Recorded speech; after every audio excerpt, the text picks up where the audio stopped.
For Ramsey. Thank you very much. And I rise today to note that this House condemns the Marshall Liberal government's decision to cancel the Adelaide 500 race.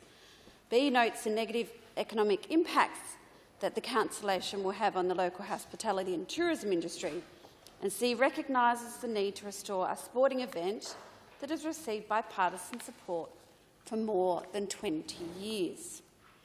Thousands of South Australian businesses in hospitality, accommodation, tourism industries are looking at an empty space in the calendar this month as they mourn the loss of an iconic international motorsport event, the Adelaide 500.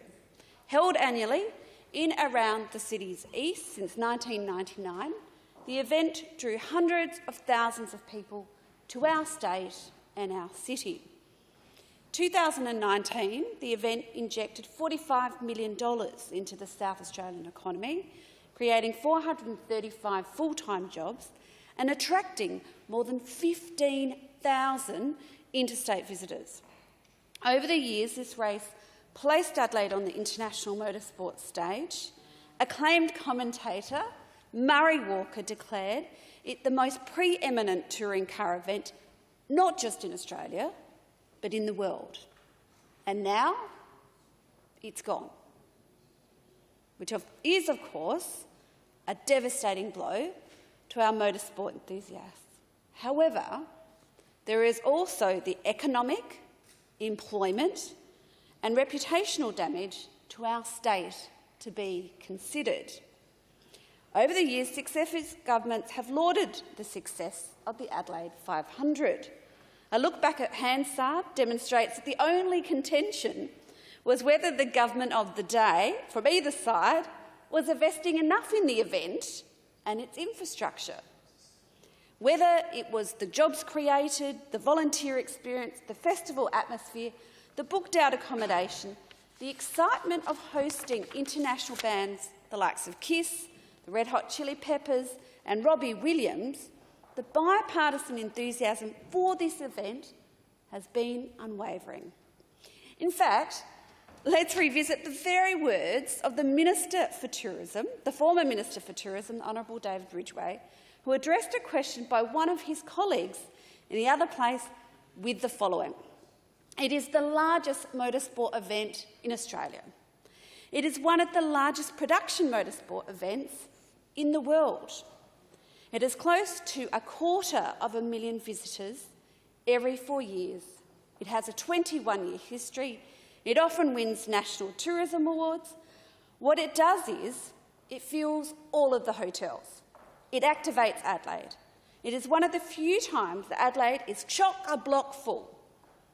We have great events, the Tour Down Under, the Fringe, the Festival, all of those things, but this actually fills every hotel for about a week. It is an exciting time of the year, and I thank the honourable member for his supplementary question and the opportunity to highlight to the chamber the importance of this great event, an initiative that was started under the former Liberal government over 20 years ago. It has now grown to be one of the nation's great sporting events, a great sporting festival.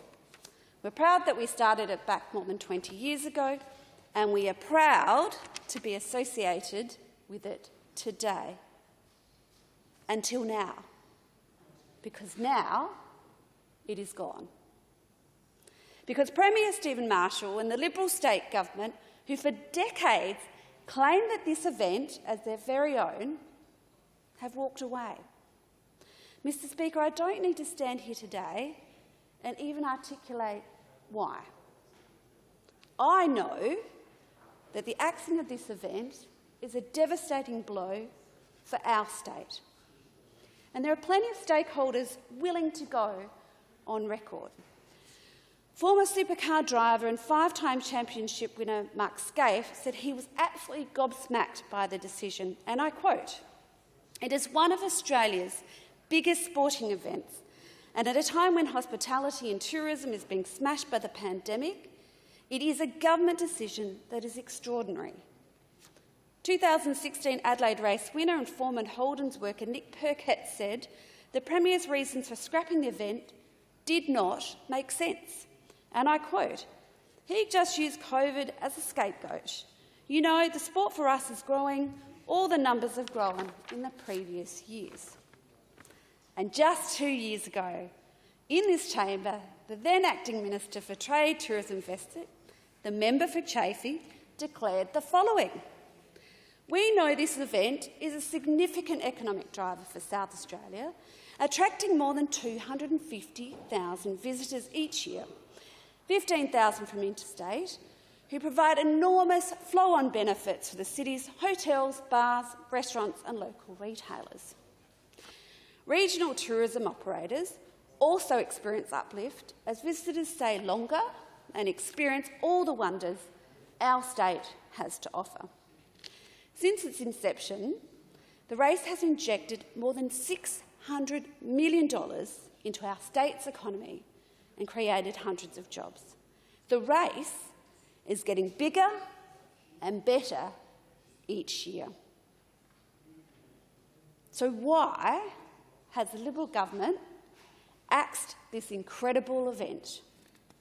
Let's work through the various reasons that have emerged from the Premier since the cancellation was announced last October. Make no mistake, the reasons have been changing as each one was exposed as a complete fabrication. Initially, blame was laid on the coronavirus pandemic and an alleged long-term decline in motorsport, evidenced by the lowest crowd at the 220 event in 17 years. As articulated by PERCAT, this was utter nonsense. The reasons for the smaller numbers in 2020 were attributed to a number of factors, including South Australia's catastrophic bushfires, the emergence of COVID-19, extreme heat and a smaller concert line-up compared to past years. Despite lower crowd numbers, 206,000 people still made it the largest supercar crowd in Australia. Events SA Executive Director Hataf Rashid told the ABC, "I still think more than 200,000 people across 4 days in anyone's language is still a great crowd." Premier Stephen Marshall then claimed it was unviable to host the race in 2021 or any other year going forward because it could not be managed in a COVID-safe way. This was immediately repudiated by the Chief Public Health Officer, Nicola Spurrier, who corrected the record to note that SA Health had not been approached by Adelaide 500 organisers about holding a COVID-safe event. More evidence that PERCAT's observation that COVID was being used as a scapegoat to axe this event was entirely accurate. It then emerged that the state government had actually requested that the event be moved to the end of the year. And the organisers agreed, so it was all a genuine surprise to all concerned when the contract was ripped up and the event permanently axed.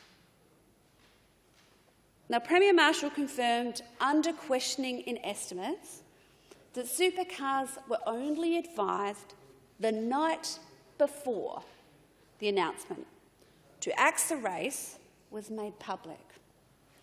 Which, Mr Speaker, brings me to the question of what damage we have done to our state's reputation. When a multi-million-dollar international sporting event can have its contract ripped up without notice or warning. Supercars themselves said, "We regret that the South Australian government has decided to cease holding this event." So with the initial excuses for axing the race exposed as being nonsense, the Premier then moved on to a new reason for axing the Adelaide 500, the expense. Suddenly, an event which over the years have injected north of $40 million back into the state economy every year was no longer providing bang for buck for South Australian taxpayers. Now, there has been much talk of ring-fencing the Adelaide 500 expenditure to roll out a series of smaller events. But talk is cheap. and events have not been forthcoming in any numbers that would compare with the 90,000 accommodation nights the race provided each year.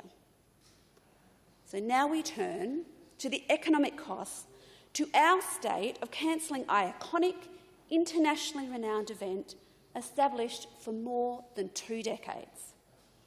An event that has evolved over time, adding a depth to South Australia's knowledge of event management, an anchor event in the calendar that contributed to not only the economic welfare of our state, but our social welfare as well. What happens, Mr Speaker, when you remove an anchor tenant from a shopping centre?